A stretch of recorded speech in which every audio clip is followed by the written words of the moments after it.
વડોદરામાં પુષ્પા ફિલ્મની સ્ટાઇલમાં ચંદનના ઝાડની ચોરી થઈ। જી હા, પુષ્પા સ્ટાઇલમાં MS યુનિવર્સિટીની હેડ ઓફિસ પાસે બે ચંદનના ઝાડ કાપીને તસ્કર ટોળકી ફરાર થઈ ગઈ। જો કે નવાઈની બાબત તો એ છે કે કરોડો રૂપિયાના ખર્ચે સિક્યુરિટીનો કોન્ટ્રાક્ટ અપાયો હોવા છતાં ચોરી થતા ખળભળાટ મચી ગયો। ચંદન ચોર પુષ્પા ઝાડને સાચવવાની લોખંડની જાળી તોડી અને ચંદનના ઝાડને ટ્રી કટર વડે કાપી અને ચોરી કરી ફરાર થઈ જતા ચકચાર મચી ગઈ। જો કે ટ્રી કટરથી ઝાડ કાપવા છતાં સિક્યુરિટી ગાર્ડની ઊંઘ ન ઉડતા સવાલ ઉઠી રહ્યા છે।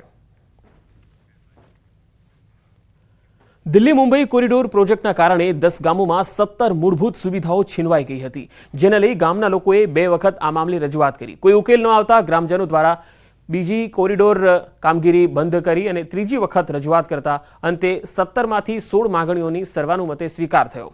પરંતુ ખેડૂતોની મુખ્ય માંગણી પાક નિષ્ફળના વળતર અંગે કોઈ નિર્ણય લેવાયો નથી, જેથી ખેડૂતોમાં નારાજગી છે।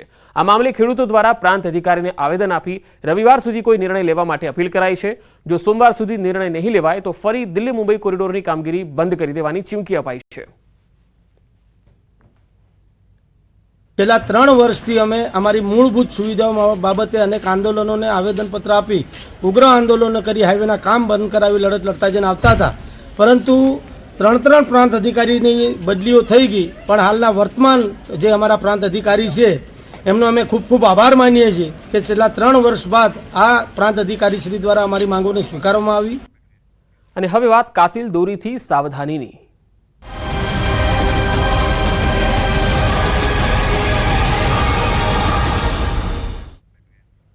ઉત્તરાયણ પૂર્વે પ્રતિબંધિત ચાઇનીઝ દોરીના કાળા કારોબાર પર પોલીસે તવાઈ બોલાવી। સુરેન્દ્રનગરની દસાડા પોલીસે પ્રતિબંધિત ચાઇનીઝ દોરીના જથ્થા સાથે એક શખ્સને દબોચી લીધો।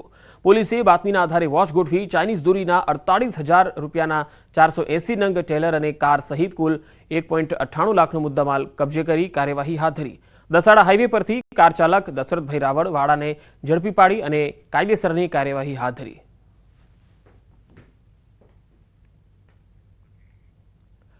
તો ઉત્તરાયણમાં પ્રતિબંધિત વસ્તુઓ વેચનારાઓ સાવધાન થઈ જજો। વડોદરાના માજલપુરમાં ચાઇનીઝ તુક્કલના જથ્થા સાથે 2 ઝડપાયા। ઉત્તરાયણ પૂર્વે પ્રતિબંધિત તુક્કલનો કાળા કારોબાર માજલપુર પોલીસે બંને શખ્સોને ઝડપી અને કાર્યવાહી હાથ ધરી છે। માજલપુરમાં બંને શખ્સો પ્રતિબંધિત ચાઇનીઝ તુક્કલનો જથ્થો વેચવા ફરતા હતા। પોલીસે 90,000ના મુદ્દામાલ સાથે કેયુર પઢિયાર અને આશિષ પંચાલની ધરપકડ કરી। પ્રતિબંધિત ચાઇનીઝ તુક્કલનો જથ્થો અમદાવાદના વિપિન નામના શખ્સને મોકલ્યો હતો। પોલીસે ચાઇનીઝ તુક્કલનો જથ્થો મોકલનાર વિપિનને વોન્ટેડ જાહેર કર્યો। નસબંધી કાંડમાં ન્યૂઝ 18ના અહેવાલની ધારદાર અસર થઈ। ન્યૂઝ 18ના અહેવાલ બાદ લેવાયા તાત્કાલિક પગલાં। કાગળ પર નસબંધીના ઓપરેશન કાંડમાં પગલાં ભરવામાં આવ્યા। ઓપરેશન કાંડમાં હેલ્થ વર્કરને ફરજ મોકૂફ કરાયા છે। કડીની મેઢા પ્રાથમિક આરોગ્ય કેન્દ્રના હેલ્થ વર્કર છે। કડીના કલ્યાણપુરાના શ્રમિકનું ઓપરેશન કાગળ પર થયું હતું। નસબંધી કેમ્પમાં 28 ઓપરેશન થયા હતા, જેમાંથી 6 કડી તાલુકાના પેશન્ટ હતા અને કડીથી મોકલાયેલા 6 કેસમાંથી 5 દર્દીઓનું અડાલજ હોસ્પિટલમાં ઓપરેશન થયેલું, જેમાં કડીના મેઢા પ્રાથમિક આરોગ્ય કેન્દ્રના હેલ્થ વર્કરે નસબંધી માટે ફોર્મ ભર્યું હતું અને ઓપરેશન માટેનું ફોર્મ સહી સિક્કા સાથે ભરી દીધું હતું। જો કે ફોર્મ ભરાઈ ગયું અને શ્રમિક ઓપરેશન માટે ગયો જ ન હતો। આ તરફ નસબંધી કાંડમાં અત્યાર સુધીમાં 3 હેલ્થ વર્કર સસ્પેન્ડ થયા છે। નસબંધી કાંડમાં તમામ 28 ઓપરેશન કેસમાં તપાસ પૂરી થઈ ગઈ છે। 28 નસબંધી કેસમાં વિડીયોગ્રાફી સાથે તપાસ પૂરી થઈ છે। હજુ પણ નસબંધી કાંડમાં વધુ ભોપાળા બહાર આવી શકે છે। અમદાવાદના ખ્યાતિકાંડ બાદ સરકાર એક્શનમાં આવી છે અને PMJAY યોજનામાં પૈસાની લાલચમાં ગેરરીતિ આચરતા લોકો માટે નવી SOPની સર્વગ્રાહી સમીક્ષા હાથ ધરાઈ। જે સંદર્ભે આરોગ્ય મંત્રી ઋષિકેશ પટેલના અધ્યક્ષ સ્થાને ગઈકાલે સાંજે ગાંધીનગર ખાતે PMJAY એટલે કે જે PMJY યોજના છે જેની સમીક્ષા બેઠક યોજાઈ હતી, જેમાં PMJY અને મા યોજના અંતર્ગત એમ્પેનલ્ડ હોસ્પિટલ્સ માટે કાર્ડિયોલોજી, ઓન્કોલોજી એટલે કે કેન્સર અને નિયોનેટલ એટલે કે બાળરોગ સારવારની પ્રોસિજર માટેની નવીન SOP સંદર્ભે સર્વગ્રાહી સમીક્ષા હાથ ધરાઈ। આ બેઠકમાં સરકારી અને ખાનગી હોસ્પિટલના નિષ્ણાત તબીબો ઉપસ્થિત રહ્યા, જેમાં આરોગ્ય મંત્રીએ કહ્યું કે આ યોજનામાં પૈસાની લાલચમાં ગેરરીતિ આચરતા લોકો માટે નવીન SOPમાં કોઈ પણ અવકાશ ન રહે તેનું સંપૂર્ણ ધ્યાન રખાયું છે। મહીસાગરમાં સુજલામ સુફલામ કેનાલમાં ગાબડું પડી ગયું। ખાનપુરના બામરોડામાં કેનાલમાં 4 જગ્યાએ ગાબડું પડ્યું છે। આ કેનાલમાં લીકેજના કારણે પાણી વહીને આસપાસના ખેતરોમાં ફરી વળ્યા। 10 થી 15 ખેતરોમાં ઘઉં, ચણા સહિતના પાક ધોવાઈ ગયા। અધિકારી સહિતની ટીમ ઘટના સ્થળે પહોંચી। સુજલામ સુફલામ કેનાલ મારફતે રાજ્યના 9 જિલ્લાઓમાં સિંચાઈ માટે પાણી પૂરું પાડવામાં આવે છે. સુજલામ સુફલામ કેનાલમાં હાલમાં 600 ક્યુસેક પાણી છોડવામાં આવેલું હતું.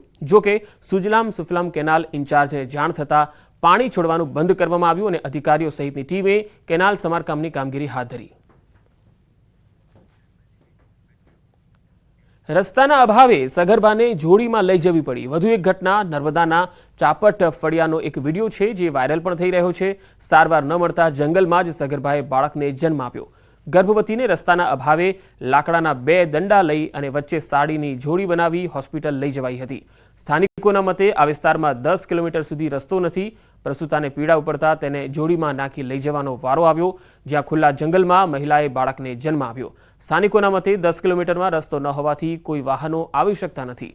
ચાપટ ગામમાં 3 પેટા ફળિયા છે, જેમાં ચાપટ ફળિયું, બીજું તિલખડી અને ત્રીજું ગમડ ફળિયું છે. 10 કિલોમીટર સુધી રોડ રસ્તાના અભાવના કારણે જે એક મહિલાની જે ડિલિવરી હતી તે રસ્તામાં આવતા ડિલિવરી થઈ ગઈ હતી. કારણ કે એવા કેટલાક બનાવ બને છે કે રસ્તાના અભાવના કારણે ત્યાં કોઈ વાહન વ્યવહાર જઈ શકે એવી કોઈ સુવિધા ન હોવાના કારણે રસ્તામાં જ આવતા ડિલિવરી થઈ ગઈ છે. તો અમારી જે માંગ છે એ રસ્તો બનાવી આપે ગામની અંદર, અને ગામની અંદર કોઈક આરોગ્યની સુવિધા મળે. ભાવનગર શહેરની સમસ્યાઓ પૈકી કોઈ મુખ્ય સમસ્યા હોય તો એ છે કંસારાની સમસ્યા. પછી તે નવીનીકરણની સમસ્યા હોય, શુદ્ધિકરણની સમસ્યા હોય કે પછી સજીવીકરણની સમસ્યા હોય. શહેરીજનો ત્રાહિમામ પોકારી ગયા છે. કંસારા પાછળ કરોડો રૂપિયાનો ખર્ચ કરાયો હોવા છતાં સમસ્યા હજુ એ જ છે. કંસારામાં ભરાઈ રહેતું ગંદુ પાણી અને ઉગી નીકળેલા ઝાડી ઝાખરાને કારણે ગંદકીનું સામ્રાજ્ય જામી ગયું છે. વર્ષ 2002થી કંસારા શુદ્ધિકરણની વાતો ચાલી રહી છે, પરંતુ હજુ પણ આ બાબતે ફક્ત વાતો જ થઈ રહી છે. શુદ્ધિકરણના નામે શૂન્ય જોવા મળી રહ્યું છે. અહીંયા સરકારે 52 કરોડ કંસારા સજીવીકરણ માટે ફાળવેલા. મહાનગરપાલિકા દ્વારા પણ 8.1 કિલોમીટર લંબાઈનો કંસારા પ્રોજેક્ટ પણ શરૂ થયો હતો, પરંતુ દબાણો અને જમીન સંપાદન નહીં થઈ શકવાના કારણે હજુ પણ કંસારા પ્રોજેક્ટ આજ દિન સુધી અધૂરો જ રહ્યો. કેટલાક ગંદા પાણીનો નિકાલ પણ કંસારામાં થઈ રહ્યો છે, જેથી મહાનગરપાલિકાના યોજના અને ડ્રેનેજ વિભાગ દ્વારા કંસારામાં આવતા ડ્રેનેજના પાણીને અટકાવવાનો પ્રયાસ કરાયો છે. આગામી દિવસોમાં સર્વે કરી અન્ય કંસારાના જતા ડ્રેનેજના કનેક્શન બંધ કરાવશે. ત્યારે કંસારાની સમસ્યામાંથી ક્યારે છુટકારો મળશે, આ એક મોટો યક્ષ પ્રશ્ન છે. કંસારા તો અમારે એક ચેરમેન સાહેબનો ડ્રીમ પ્રોજેક્ટ હતો. 6 વોર્ડ એવા છે કે એમાંથી કંસારો નીકળે છે અને સૌથી વધારે માંદગી ત્યાંથી ઉત્પન્ન થાય છે. સૌથી વધારે મચ્છરોનો ઉપદ્રવ ત્યાંથી થાય છે. કંસારા પ્રોજેક્ટ પૂરો કરવાની વાત દરેક મેનિફેસ્ટોમાં, ભારતીય જનતા પાર્ટીના મેનિફેસ્ટોમાં હોય છે. પણ આજની તારીખે ભાવનગરના શહેરીજનો 7 વોર્ડના એમાં હેરાન પરેશાન થઈ રહ્યા છે. હાલમાં જોવા જઈએ તો મચ્છરજન્ય જે રોગો છે